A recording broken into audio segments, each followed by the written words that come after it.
Before you even get on the phone, you gotta be prepared. You gotta know exactly what it is that you're selling. Knowing who you are, what you like and you don't like, because it helps you be more confident. Most people don't get what they want because they don't set proper expectations, or they don't communicate what it is that they want. Because once there's clear expectations, everybody is certainly clear of what the outcome should or should not be. These are the things I need to know. Again, what I like and I don't like. Am I confident in what I bring to the table? You know, I gotta come to the table prepared, knowing I'm that guy. If I know what I'm selling, I know that I'm confident in what I'm saying on the phone. The key thing there is just knowing the process, knowing the script. When you know what you bring to the table, your outcome is a little bit different. Proper preparation prevents poor performance, and it allows you to step up and be confident and be able to close that sale.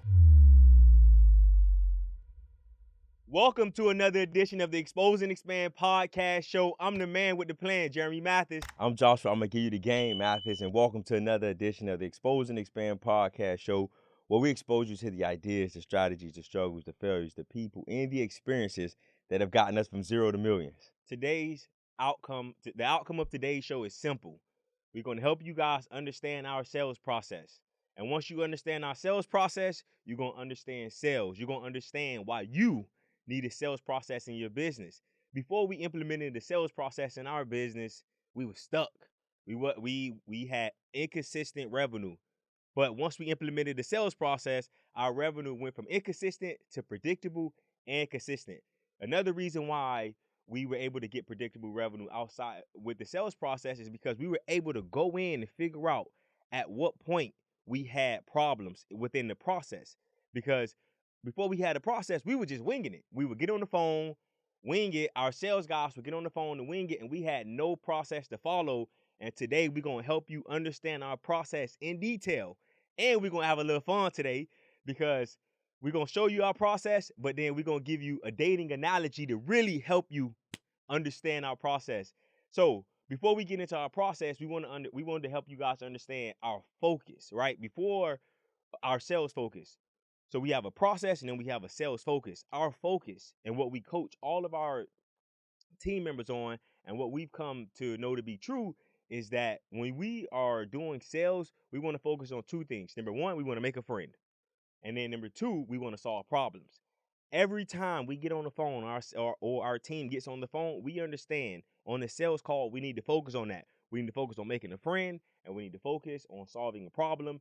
If we do that, then we will definitely always have a good outcome, and if we follow the process. So let's get to it. I'm super excited about this. Like, as you mentioned, this is going to be a very informative, but it's going to be fun as well. Yeah. You know, I was excited during our production meeting when we were talking about how we wanted to break down our sales processes. So let's jump right into it. All right. So again, remember, guys, the focus is making a friend and solving the problem. And then after you understand what the focus is, let's get into the process. Step one of our process is preparation. Before you even get on the phone, you got to be prepared. You got to be comfortable with knowing the sales pitch and the script. You got to know exactly what it is that you're selling. You got to be able to overcome objections. And the best way to do that is by being prepared. You got to have rebuttals that are already written out. So a part of us in our preparation is we are role playing, and we are making that role play tougher than what it's going to be on the phone for the salesperson. And part of that is we're giving the person objections, crazy objections, to help them prepare their rebuttals for when they get on the phone, and helping to make sure that they really know what it is that they're selling. So again, part one of our process is before you even get on the phone, you got to be prepared. And as we mentioned earlier, we look at our sales process as similar to the dating process. And the way that you're prepared when you're dating is you got to know what it is of what you want and what you don't want. You got to be confident and know what it is that you bring to the table. You got to know, okay, what red flags are you looking for? What are the things that I like and I don't like about myself and for that person? So you got to come prepared and know what it is that you're looking for. You're saying that's if somebody was preparing for when they're dating, right? Yeah. If I'm preparing if for me as a guy, if I'm preparing to go and talk to another woman, and I'm asking myself, how can I be prepared? These are the things I need to know. Again, what I like and I don't like. Am I confident in what I bring to the table? You know, I got to come to the table prepared, knowing I'm that guy. Yeah. You know, I got to know what my red flags are. So, yeah. So, guys, preparation definitely helps you become more confident. And when you're more confident, you get a better outcome. It's just like you said in dating. Yeah. When you know what you bring to the table, your outcome is a little bit different. And it's the same thing with sales. If I know what I'm selling, I know that I'm confident in what I'm saying on the phone. So the key thing there is just knowing the process, knowing if you're selling, knowing the script. When you're dating, knowing who you are, what you like and you don't like, because it helps you be more confident. So I think that's the key thing that people needs to understand. Proper preparation prevents poor performance, and it allows you to step up and be confident and be able to close that sale. Proper preparation prevents poor performance. Josh said it best. That's in sales and that's in dating, guys. All right, so step 2 of our sales process is picking up the phone, calling the seller, and setting the stage. Step 2 is setting the stage. When you set the stage the right way, that means you're giving clear expectations to the sales prospect of what's going to happen on the call. When you give somebody clear expectations, it removes all anxiety from the call. If you're selling somebody, they don't know what's going to happen. They getting on the phone and they lost. They lost in the sauce because they don't know what's going on. But if you set the stage the right way, you're helping them understand this was going to happen in this phone call or in this sales pitch if you're face to face. You break it down and you let them know this step 1, step 2, step 3, step 4. And you let them know so they can remove that anxiety. Once they remove that anxiety, they're able to be clear-headed and be actually in the conversation. If you don't set the stage, you're doing yourself a huge disservice. And part of setting the stage outside of setting the expectations is making sure that you give the prospect, you make them commit to a time. And what does that mean? You make them say that they're going to give you 15 minutes, 20 minutes, 25 minutes. The reason why you want to get a time commitment from them up front is because you want to avoid what happened to us so many times when you're in the midst of a good conversation. You laying it down, and then they say, you know what, I gotta go. If you set the proper expectations up front and they give you that time commitment, more than likely, and it is our experience that they're going to give you the full amount of time that you asked for. So step 2 is setting the stage and letting the prospect know what the expectations are. And when in dating, when you're setting the stage, it's like what you just said. You got to have proper and clear expectations. Don't beat around the bush. Yeah. Fellas, if you just want the soft skins, just say I want the skins. If you tell them, hey, I want to build a family, I want to build what the Cosby have, then say that. Know what it is that you want. That's why you got to come prepared, as we mentioned in step 1. So step 2, you can set the stage and set those proper expectations. You got to be clear on what it is that you want. So you mean on a date, when I'm setting the stage, I'm letting it be known, like, listen, I'm looking for a long-term relationship, or I just want to get straight to the skins. That's all I'm in for. You saying do that? I ain't saying you saying straight to the skins, but you saying, hey, I'm looking for fun. I'm looking to have a good time. I'm not looking for something serious. I think most people don't get what they want because they don't set proper expectations, or they don't communicate what it is that they want. So when you're dating, be clear. Be clear. And guys, it's the same thing in sales. Set proper, clear expectations. That way everyone knows what the outcome is. Because once there's clear expectations, everybody is certainly clear of what the outcome should or should not be. All right, so that was step 2. Step 3 is what we call building rapport. Building rapport is creating a connection with the prospect. You're finding commonalities. You're helping the prospect see that you're just like them. And the reason why you want to do that is because people tend to do business with people they know, like, and trust. I know, like, and trust you because we have things in common. We have things that we can build a connection on. So as you're building the rapport with the prospect, you're trying to figure out things that you guys have in common so that you guys can continue to build a connection and you guys can get some business done. It goes back to what you said earlier. You got in your sales, for us, we know what it is that we're after. We want to make a friend and we want to solve a problem. So building that rapport for us, would you say is similar to making a friend? Yes. That's what that part of the building rapport stage for us is, just making a friend, asking the questions, becoming familiar with the prospect, and the prospect becoming familiar with us, understanding some things about the prospect, understanding where they are in their family. Oh, your son just went off to college. Cool. So one thing, as we continue on the show, I want to give more examples on how do we, you know what, I'm going to ask you that question. What are some questions that we can ask on the phone to build rapport? As far as our business, because it's industry specific, so you ask questions based off your industry. For us, we are dealing with homeowners, and we're trying to get their property at a discount. So I'm asking family questions, trying to understand what's going on with their current family situation. I'm asking questions about what they have going on in their life.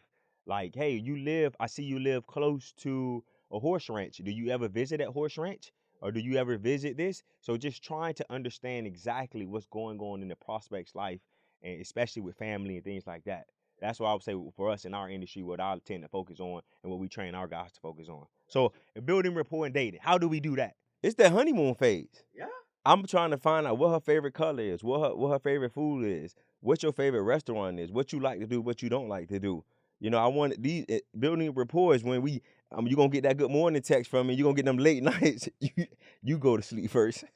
I'm gonna go to sleep first. No, babe, I'm gonna go to sleep. You go to sleep first. That's that building rapport phase. Yeah. You want to understand who that person is.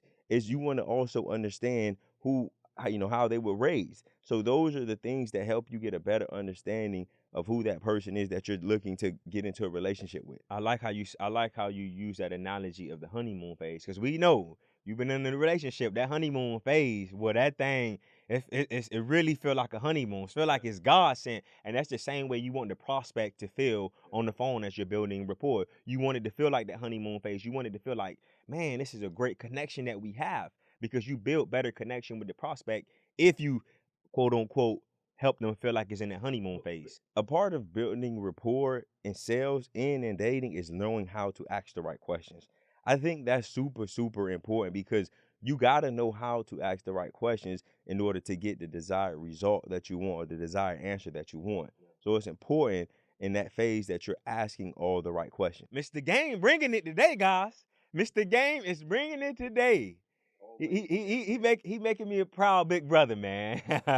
All right, so we talked about big we've talked about proper preparation.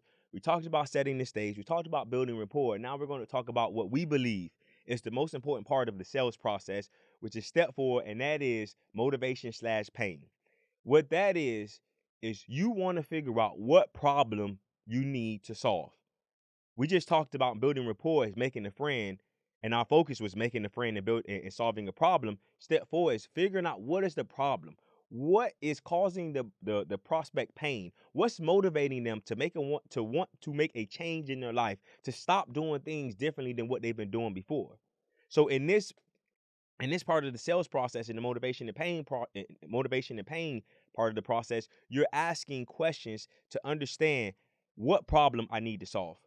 You're trying to get the seller from logical to emotional, because most people make decisions emotionally and they justify it logically. So that is what you're trying to do in the motivation and pain stage of our sales process. How does that relate in dating? So how that relates in dating is you need to understand, what are your traumas? Why are you single? Why are you not with anyone? So you need to, and a part of when it comes to dating, the motivation and pain, that's why it's important in the building rapport stage to make a friend, because you want to create a safe space for them to be able to open up to you and share what it is that they're going to share what the last dude did and the last dude before that did, so that you can understand what their pain is, what's their motivation on why they got out of those situations.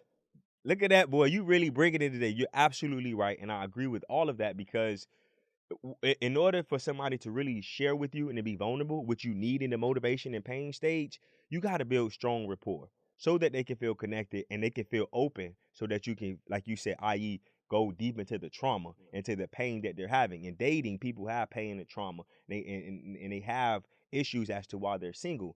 When you are in that motivation and pain stage, it's the same thing. It's some type of trauma that's making the prospect want to get on and make a decision and do something different than what they've been doing before. So great point there. If you understand sales, you understand that you need to understand the importance of solving the prospect's problem. And a part of solving their problem is understanding what the problem is. And that's what the pain and motivation part is. Because I think for us in our business, that's where we saw a lot of growth.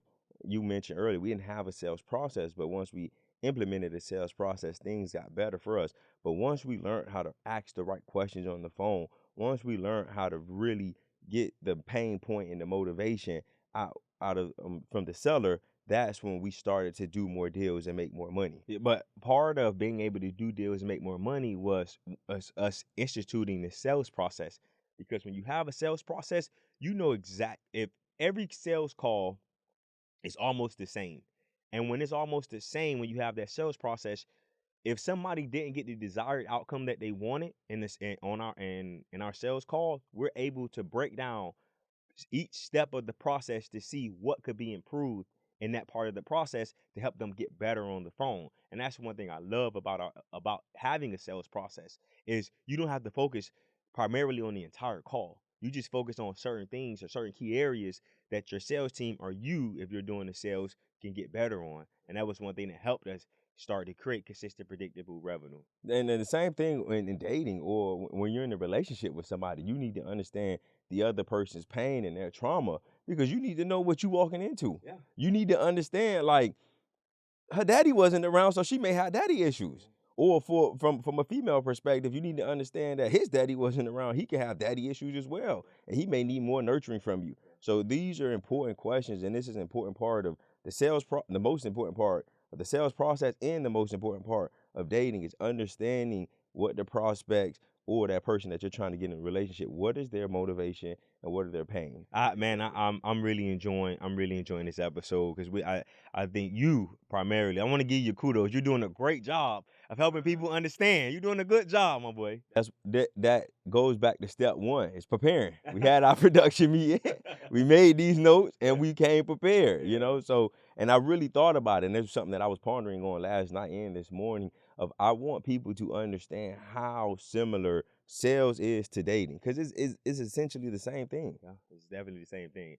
All right, let's get back to it. So we've given you most of the steps. The next step in our sales process is creating urgency. Create urgency. What that means is most people don't like to make decisions. It is your job within that sales process to help the prospect make a decision. You need to help them understand that they called you or they gave you their time for a reason. And the reason why they did that is because they wanted to make a decision to change their life. And the part of creating urgency, you need to help them understand that they need to make this decision today, not tomorrow, but they need to make this decision immediately. And I'm not saying high pressure sales tactics. I'm saying create. There is a difference between high pressure sales tactics and creating urgency and taking what the prospect is giving you on the phone and thoroughly explaining why they need to make a decision, why they reached out to you in the first place, why they gave you the time. So once you understand all of building rapport and the pain and the motivation, you should be able to create urgency.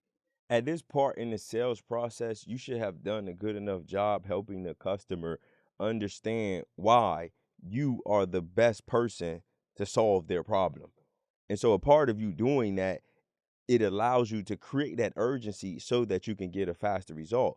As this relates to dating, it's the same thing. By this part of you dating somebody, they should already know the value that you bring. You should have already asked all the right questions. You should already set the stage and let them know what the expectation is. And now a part of urgency is letting them know that, baby, I'm the immediate value. I'm your problem solver. I'm the one that's going to come and take you to the promised land. I'm the one that's going to give you what it is that you've been missing. Yeah. I'm the guy. Yeah. I am him. So basically what you're saying in dating and creating urgency, to make this point even clearer, is that the person that you're dating, i.e., but the person that you're dating, when you're creating urgency in the dating stage, that's helping them understand, like, is either you with me or you're not. Yeah, we're not gonna keep playing games. We've been doing this for a while.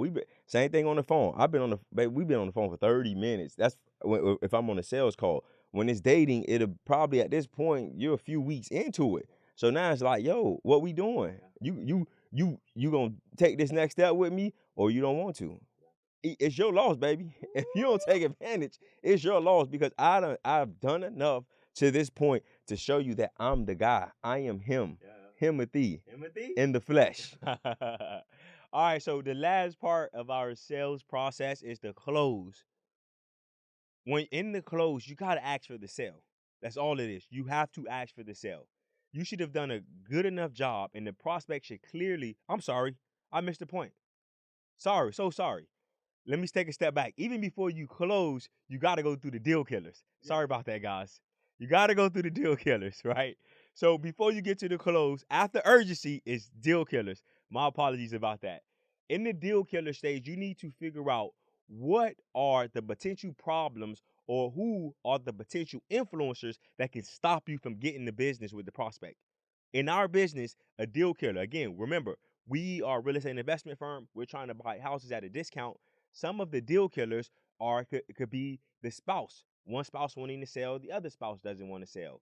It could be a family member that wants to buy the house from the prospect. It could be a realtor that that the prospect knows that could be telling them, "Hey, I'm the better option for you."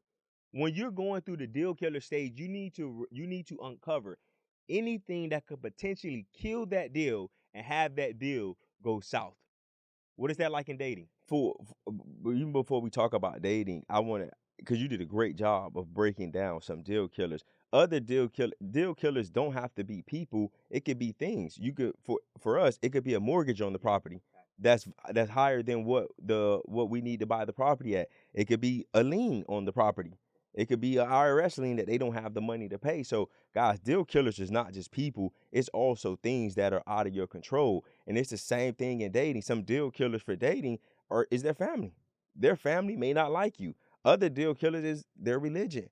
Maybe they're Muslim and you're a Christian and you guys may clash on that. Other things is their eating habits. You may be vegan, they may not be vegan. There is a lot of deal killers when it comes to dating, and those deal killers are some things that the point we want to make it, deal killers are things that you cannot control. Like in the dating stage, a deal killer could be a messy baby daddy, a messy baby mama. Yeah. They got a kid, and they that comes with that comes with some extracurricular activities that you may have to deal with. If they have a messy baby mama, a messy baby daddy, that's a potential deal killer, and you need to understand that that's something that you have to deal with if you want to go in a relationship with them. So that's part of the dating stage as well. Would you agree? Agree 100%. So deal killers are important in the sales process, guys, and it's important that you ask these questions. Facts. All right, now to the final part. It is the close. So after you've prepared, after you set the stage, after you have built rapport, motivation and pain, you created urgency, you have the deal killers, you know everything that you need to know about the prospect. Now it's your time to ask for the sale. The only way you get the sale is by asking for it. And it's just simple. Ask for the sale. It's nothing more glamorous. I can't put a bow on this. It's just that's all it is. And for dating is the close is, hey, am I getting that desired outcome? I set the stage. I let you know what it is. Whether I was here for the soft skins or whether I was here to create a Cosby scenario, but I let you know that up front. So now it's just like, hey, we've been rocking, we've been kicking, we've been doing this for a little minute now. What we doing? That it's just that simple. Yep. So, guys, we've broken down our sales process in detail. And I think we've done an amazing job doing that. You should be able to take what you've learned today, be able to go and apply it to your business and use these same steps in your business, just make it fit your industry. Now that we finished breaking down the sales process, we want to give you some tips around sales, things that we've had to learn that helped us make more money. And I guarantee you, and I don't guarantee you a lot, I guarantee you this will help you make more money. Tip number one, you have to follow up. If you want to if you want to increase the sales in your business, if you want to make more money, you need to understand one of the top rules in sales is you need to follow up. Because again, like I said earlier in the conversation, a lot of people don't like to make a decision. Even if you've done your job the right way, they still may need some extra time to go out and make the decision that you want them to make. Part of you getting the deal done is you have to follow up. You have to ask them if they did not make the decision in that sales call. Hey, when can I follow up with you? And make sure you actually follow up. We've made so much money in the follow up stage in our business, and make sure you're following up. Anything to add to the follow up? I think people need to understand like how important follow up is. Guys, 65, maybe 70% of the business we do happens in the follow up. It's rare that we get the sale on the first call because as Jeremy stated, a lot of people don't like to make decisions. They don't know how to make a decision. So they need to let it process. They need to linger for a little bit. They need to talk to somebody before they make the decision. So it's important that you guys understand that in sales, the most of your money is going to be made in the follow-up, whether you're selling a $99 product or a $99,000 product. It's important that you follow up and you have a clear system on how to follow up. All right, tip number 2, something that I alluded to early in the conversation. Don't sound like a salesperson. Sound like a friend. Again, if you focus on making a friend, you're going to sound like a friend on the phone as opposed to a salesperson. You got to remember, people are being bombarded with messaging all day long. They're being bombarded with people trying to sell them things. You need to figure out, how do you set yourself apart? And the way that we do that within our company, and the way that you should do that, is by sounding like a friend and not like a salesperson. Agree. You wrapped it up. All right. The next tip is be confident. We made so much money, even when we didn't know what we were doing. Going back to our beginning days in real estate, we had no idea what we was doing. We were still able to make money because we were confident on the phone, and the prospect believed that we were the right person to solve their problem. So guys, when you're doing sales, you have to be confident, and that is going to help the prospect believe that you are the person that can solve their problem the best way. A part of what we said earlier, though, you gain, and guys, confidence is easy to gain. If you prepare, if you know what you're doing, if you know what it is that you're selling, if you know the offer that you're presenting to the prospect, it's easy to be confident. So, guys, confidence is easy to gain. It's just you have to prepare. And as I mentioned earlier, proper preparation prevents poor performance. So, if you want to be confident, just prepare. Facts. And the last tip that we have for you guys today is, you want to understand that people make decisions emotionally and not logically. I'm going to say that again. People make decisions emotionally, not logically. They make the decision emotionally and they justify it with logic.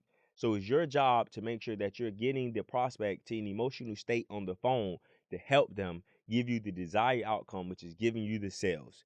Any other tips, anything else you want to add to the conversation? Man, this has been a really good episode. I had fun shooting this. I really think the people who we've given them good value and helping them understand how sales relates to dating. And I think we did a great job. Kudos to you. I think you came with it today, Mr. Game. You really gave him the game on the dating. So he lived up to his name today. Josh, give you the game, Mathis. But guys, I hope you guys enjoyed this episode. As always, we have the gentleman's agreement. If you're watching on YouTube, make sure you hit that subscribe button and leave us a comment. It helps the show continue to grow. If you're listening on the podcast players like Apple, Spotify, Google Podcasts, make sure you hit that follow button, leave us a 5-star review, and give us a comment and let us know what we can do better, because we want to continue to give you guys more. We want to continue to get better, and the only way that we do that is by getting feedback from you guys. And the reason why we call it the gentleman's agreement is because we can't see you do it. We just know you've got so much value today that you're going to help us. And again, share this with a friend so that they can help. So you can help them build the sales process and build a great business where they have consistent, predictable revenue. Expose and expand. Peace.